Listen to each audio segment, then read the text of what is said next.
Hello All there. right. Good morning, good afternoon, everyone. That's Richard, Maddie, Laura, Jane, Jill, Jennifer, Becca. Welcome, welcome. Becca, thank you all for joining on time. We are so excited to have you all here. More people joining. Hi, Janet. Um, Andrew, wonderful. We're gonna give everyone just a few more seconds to settle in, and then we're gonna jump right in. While we are waiting for other attendees to join, let us know in the chat. Did you attend our last week's session? So last week we were talking about Capital Campaign 101, and today we're going to be diving more into specifics. Marisha, yes, thank you. Welcome back. Jennifer, hi. Welcome back. Sarah, yes, Jill didn't attend last week. No worries, Jill. We're gonna be still, talking about some of the things, and my colleague Sarah, who will be in the chat, will be also sharing the link to review last week's recording, if that's something that you want to review on your own and catch up. And here's the link. So save the link and you will be able to, you didn't miss anything. You'll be able to catch up. All right. Well, we are 2 minutes in, so let's get started. Welcome everyone again, and welcome back to our speed learning series. I'm Yulia Zhernovaya. I'm the head of growth and strategy at Giveffect. And I'm so thrilled to be here with you today and welcome you to our second session that we dedicated this month to Capital Campaign. And today we're going to dive into the 4 phases of a successful campaign and how to navigate them. For those who are new to Giveffect or our speed learning series, we are a 10-in-1 nonprofit software platform built for nonprofits, and specifically for those who are tired of juggling 5 to 10 separate systems just to get through the day. So with us, we eliminate manual work and fragmented data by integrating everything from donor management, volunteer coordination, email marketing, grants, events, all in one place. Our mission is simple: help you to do more with less. And I'm so incredibly honored and thrilled to be joined again by our guest speaker, Joanne Curry from Creative Fundraising Advisors, as we're gonna dive more deep into Capital Campaign and demystify all of it. But before, Joanne, I'm gonna pass it to you to share a little bit more about yourself. Awesome. Thank you for having me again. My name is Joanne Curry. I am the head of client success and principal at Creative Fundraising Advisors. And we are a one-stop shop for fundraising consulting. We work with clients all across the United States, all nonprofits, and we mainly focus in the areas of arts and culture, education, health and human services, and the environment. So we're here to talk about campaigns. It's one of my favorite things, and I'm excited to dive in again. Wonderful. So again, for those who are joining for the first time, this is a speed learning session. It's only 30 minutes, so time goes so quick. And what we're going to do is we're going to spend about 15 minutes kind of going through some questions that all of you submitted ahead of time on the registration page. And then we're going to have about 10 minutes for a live Q&A. So please don't wait until the last minute. The Q&A button is right there on the bottom of your Zoom screen. So as we go through this session, please feel free to utilize Q&A or drop a question in the chat. And we'll make sure that we go through as many questions as we can. But again, before we jump into today's topic, I just wanted to quickly, share a couple of key takeaways from a previous session. And I'm sure you guys have more, but I think the 3 that stood out to me the most is the first one is, Capital Campaign is not just any campaign. It's all about the big vision and long-term impact. Yep. John, you were sharing that Capital Campaign is typically a multi-year transformative initiative that designed, driven by one big idea. And you mentioned that previously it was typically tied to like brick and mortar, but these days it's can be anything from funding the program expansion, brick and mortar, endowment, growth, or even capacity building. That's right. And a couple of other takeaways, and I know we're going to dive even more into that. One is readiness. If readiness is everything, you need to, not just to have a big vision, but also have your board aligned, your personnel ready, and so on. And the last one is donor cultivation is everything and is your foundation. So I know we're going to jump into, more into those topics. And talk about like 4 phases specifically. So I wanted to start off with, foundation, like phase number 1. You mentioned last week that it is a feasibility study. So can you share a little bit more what it is? Why is it important to do this step before, jumping into the actual fundraising? Yeah. So planning is everything. And it does start with a feasibility study. And really, at its simplest form, what this does is test the feasibility of this campaign. Can you raise this money for this vision that you set out, right? We get the question all the time, well, can we do that ourselves? Can we talk to donors ourselves? You can. But what an outside perspective, right, a consultant brings to the table is we are impartial. We are a third party that can have really transparent conversations with your donors and prospects about your campaign and the ideas laid out in the campaign. And typically they will give us honest answers, right? And so sometimes this is why you need to do a feasibility study, is sometimes your donors are not actually interested in what you're trying to raise money for. Or sometimes you might think that, this pillar of the campaign might be the most exciting thing and all of that. And your donors actually don't pick up on that as much. We had a client where we did a feasibility study and tested, the big idea. And it doesn't happen often, but unfortunately, the conclusion from that was the donors were not interested.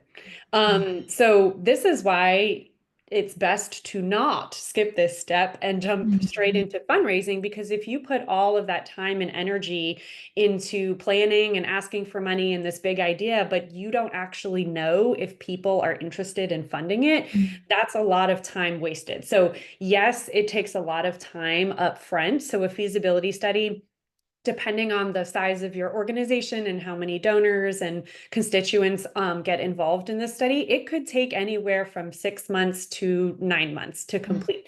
So it is an investment of time and resources, but what you get out of it is really invaluable, right? So we are testing the feasibility of the campaign from the external perspective. Are the donors interested in funding what you are wanting to raise money for? And then also from the internal perspective, we do an assessment of your infrastructure, the staffing, the software that you have in place, your data, anything that will help you set you up for success internally for the campaign.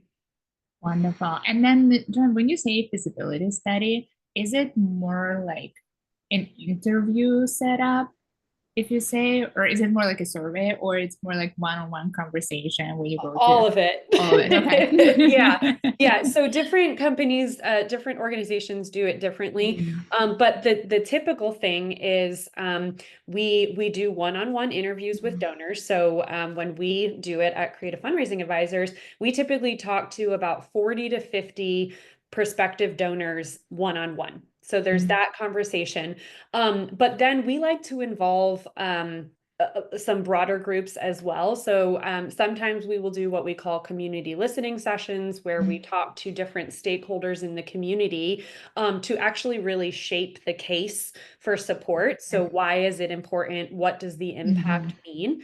And then that gets tested. Sometimes we've done surveys, if you have a membership base or an alumni base, it's really good to be able to get those broader perspectives.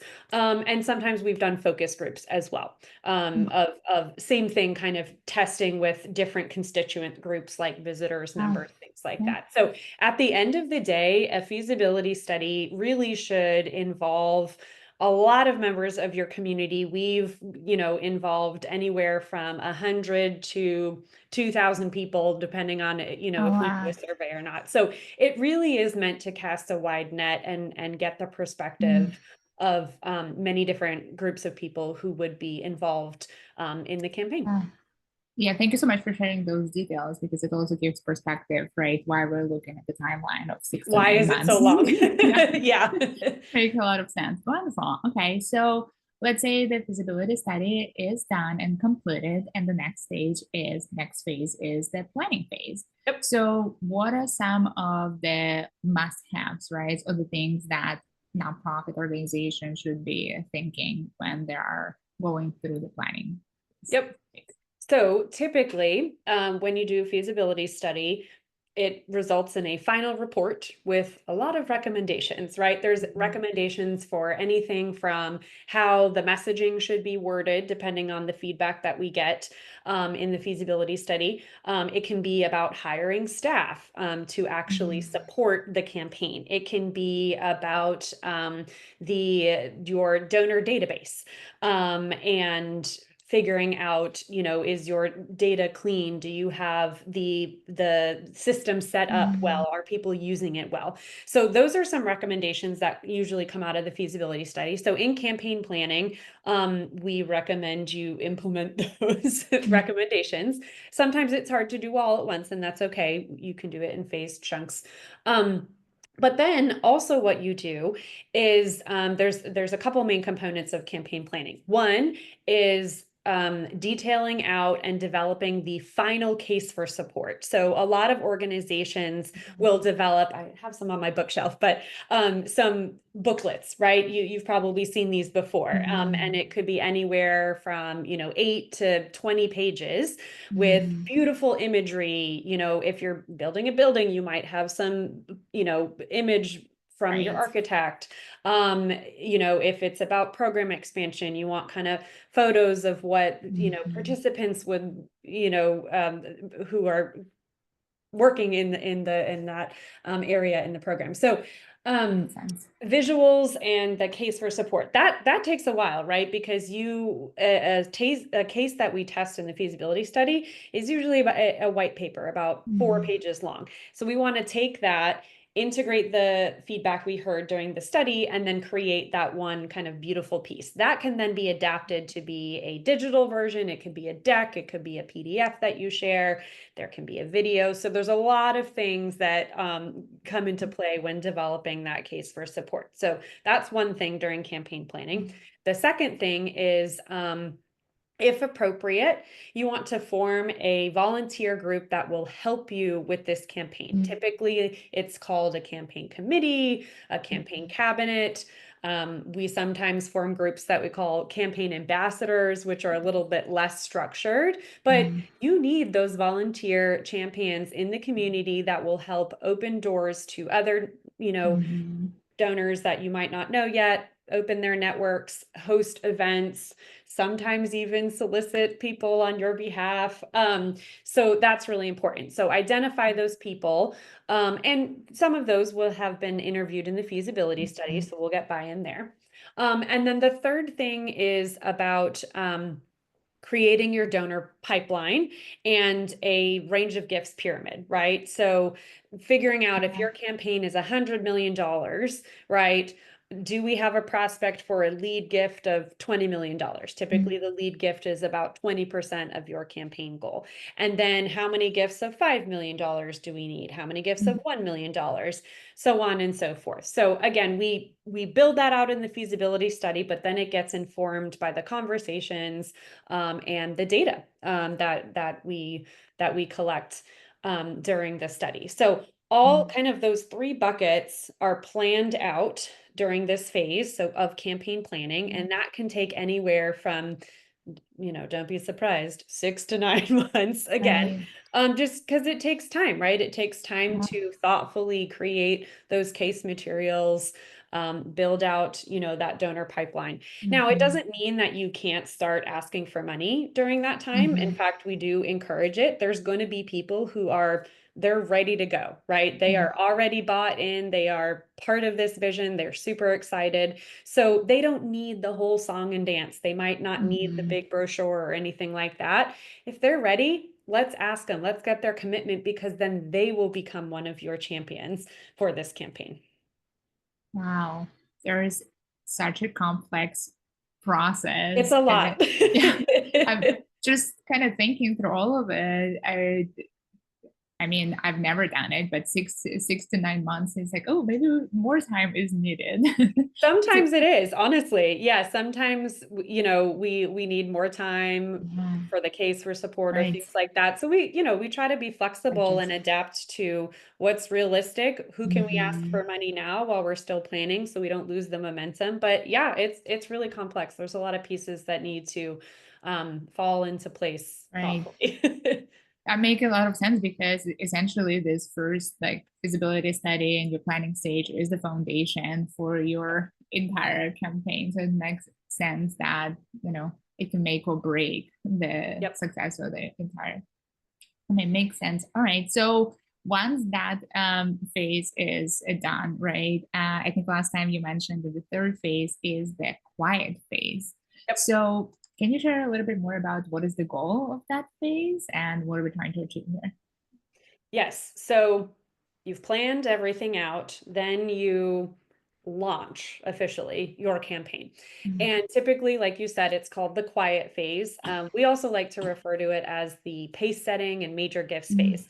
So basically, that kind of defines it. This is the time where you are really working on getting those large gifts that will help you get to your end goal, right? Because again, thinking about the gift pyramid, you are going to have few large gifts and then more and more smaller gifts as you kind of go down. So you really do want to focus on those larger gifts that can set the pace, right, for the Mhm. campaign. These folks should be people, again, that are close to you, that understand your mission, are bought in. Sometimes they do take time. Sometimes it's, folks that you need to work on. But basically, during this time, of this quiet phase, the reason why it's called quiet is that we're not doing a press release about it. We're not going out Yeah. and announcing from the very beginning Mhm. that we're raising $100 million, because campaigns are a theory until you start asking for money, right? Mhm. So we can do all the planning that we want.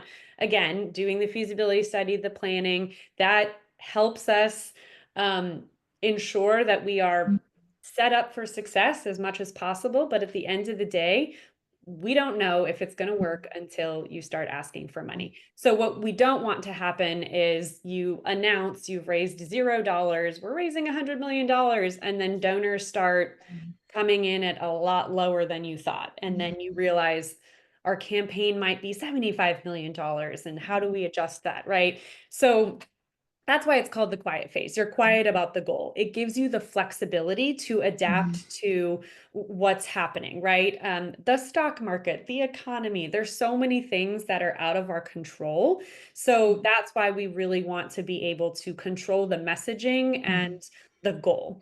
So typically a quiet phase, the timeline, let's say you have a 5-year campaign. That's a Mhm. pretty normal campaign. The quiet phase will actually take about 4 of those years, Wow. because you want that last phase, the public phase, which we'll Mhm. talk about in a second, to be that like short burst of energy Mhm. to get you to the finish line. So Interesting.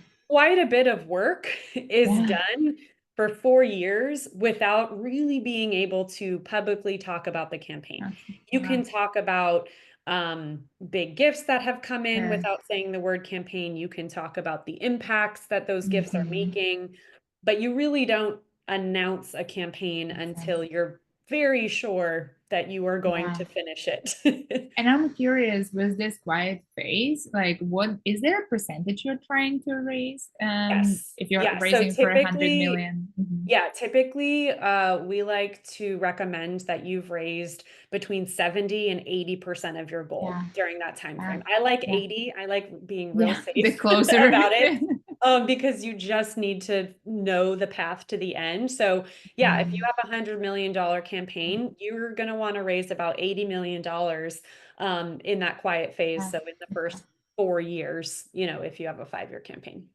So now, your, let's say, great campaign is doing fantastic, raise 80% of our goal, public phase. You did mention Public that face. if, if we're looking at 5-year campaign, it's going to be 1 year. What are some of the, I guess, key things to make it successful?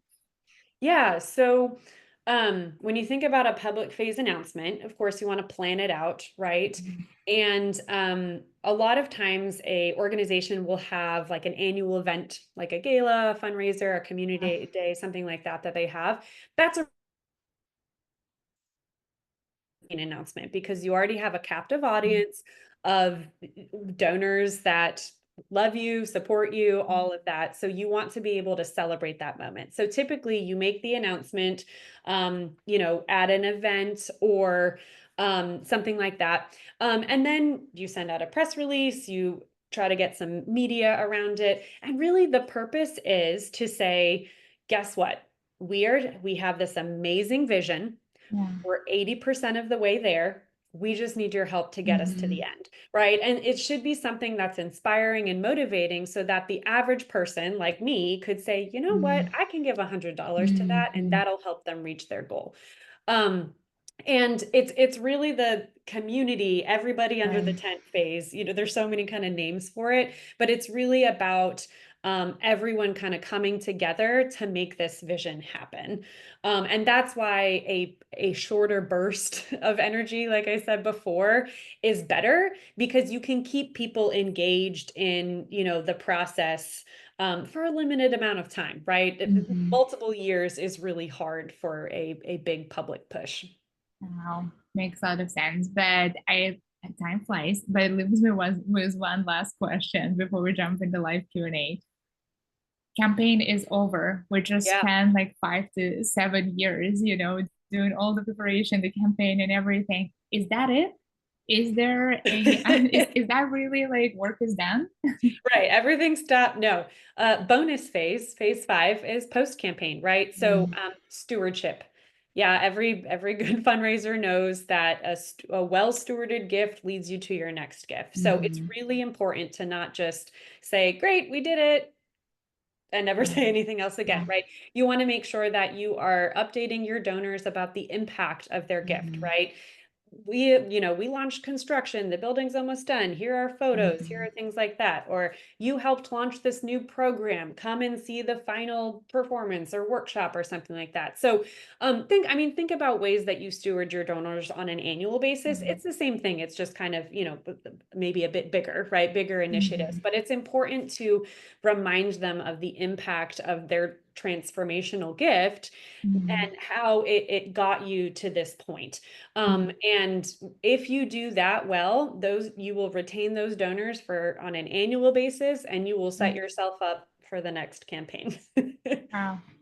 Yeah, thank you for that. No, that makes a lot of sense. But let's switch the gears and let's answer some of the questions that we are receiving here. And for everyone, I mean, this is go by so fast, and we're I only know. scratching the surface. So please don't hesitate to put more of your questions in the chat. But I want to start with the question from Crystal. Please give an example of questions that should be asked during a feasibility study, during one-on-one interview and the focus group. Yeah, so it's definitely a different set of questions. So in a Mhm. one-on-one interview, again, because it is a third party interviewing a donor one-on-one, the interviews are confidential. So you can really be transparent. So you want to ask very direct Mhm. questions. They receive the case summary and a range of gifts table ahead of time. So they, are familiar with the proposed campaign. Mhm. And you ask questions like, is this compelling? Would you support this? Do you think the organization is capable of raising this money and doing this campaign? How much would you consider giving to this campaign? So we really ask very direct questions to get those honest answers that we need. During a focus group of, kind of a broader constituent group, what we would actually do are more broader messages or questions around messaging, right? So we might say, here's $100 million campaign. We have 3 pillars. Describe each pillar. which one of these is most compelling to you? And then we kind of hear from different participants and why. So it's a bit broader. We don't ask them directly about their support or if they think the organization can pull it off. But it's more about feedback about the messaging. Thank you. Fantastic. We had another question on the registration page. We're ready. We are at the early stages of planning. We're trying to get a sense of all the steps we need to determine feasibility and execute in 2027. Yep. If our goal is public phase in 2028, I guess, do you have any tips or maybe, advice how to approach? Or maybe Yeah, I mean, I think like we said in the beginning, really take the time to plan and don't rush through the planning to get to the fun part of fundraising, right? If you want to really start to execute it this year through the next 2 years, I hope you've started planning. If not, I would reevaluate your timeline, honestly, because you want to be able to do this right. You get one shot at a lot of these asks, so planning ahead of time is best. So I would look at those, honestly, the 4 phases that we talked about, and seriously consider doing a feasibility study if you haven't, and then taking the time to plan out the messaging for your case for support, hiring additional staff if you need those, if you need that support, and taking a look at the systems that you have in place to make sure that it can support a campaign like this. Sometimes organizations like set out a timeline before planning and I totally get it. You need to have somewhere to start with, but I would just say be open to where the process takes you, because it's better for you to be successful and take a bit longer than it is for you to jump into a timeline that you set maybe arbitrarily. Makes sense.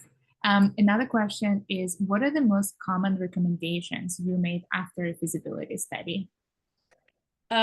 Yes. So typically there's always a recommendation about the strengthening the message in the case for support. So sometimes, if we talk about an endowment or something like that, typically the feedback we will get and the recommendation that we make is we need to have more detail about what this endowment will help the organization do, what the impact.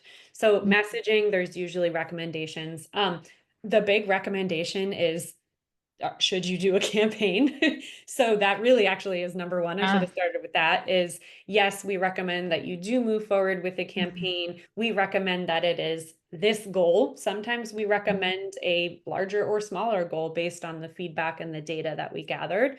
I would say there's always a recommendation around staffing. I mean, nonprofits are always understaffed. We know this because of the resources. And we just always end up making a recommendation to hire more staff, whether it's a, more of an admin or operations, development operations person, or more frontline fundraisers to actually build up their portfolios. So staffing is always a big one. Those are typically the big three. And then the nuance comes in, what's specific to the organization's needs. Thank you. I'll throw technology in there too. And technology, yeah, of course. Yeah, to support the campaign. Yep. And the last question, we're almost on time, but I guess the last question is for someone who is a little bit newer, maybe to capital campaign. Obviously, these 2 sessions are fantastic, but we're only scratching the surface, right? Yep. So, do you have any recommendation to where attendees can learn more about capital campaign in general, and also how they can connect with you if they want to learn more? Yeah, well, I'm going to say that that's kind of a 2-in-1. But yeah, I mean, at Creative Fundraising Advisors, we have a lot of resources that we post on our website. We have articles that we produce, but then also downloadable resources that are about anything ranging from annual fundraising to capital campaigns. So we have a lot.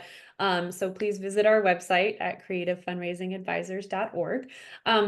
there's a lot of information out there on the internet. So, I mean, really, I would advise people to just kind of start searching.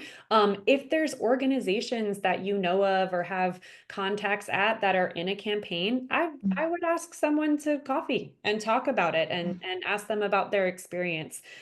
Because again, there's a lot that goes into it. So I would say use your network.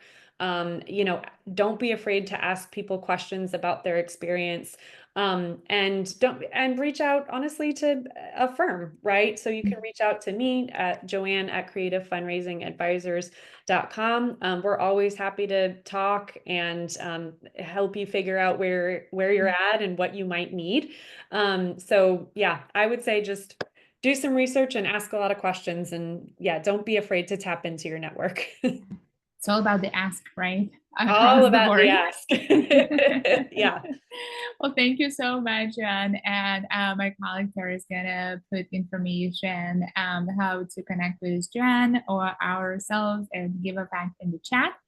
For those who are attending this and last week's session, we're also sending email with the recording and all the additional information. So please stay tuned for that. And I just want to say thank you again, everyone, for joining us today and last week as well. Thank you so much, Joanne, for bringing all the wealth of knowledge and sharing your expertise in regards to capital campaign. It was really full of knowledge and packed with tactical and great advice session. So thank you. We really Thank you appreciate so it. And much. it was Yeah, so this great was so having much fun. you. Wonderful. Thank you, everyone. And we hope to see you again. We're doing speed learning sessions every month. So stay tuned for the next month's announcement. Have a wonderful week. Thanks all. Have a good one. Thank you. Bye.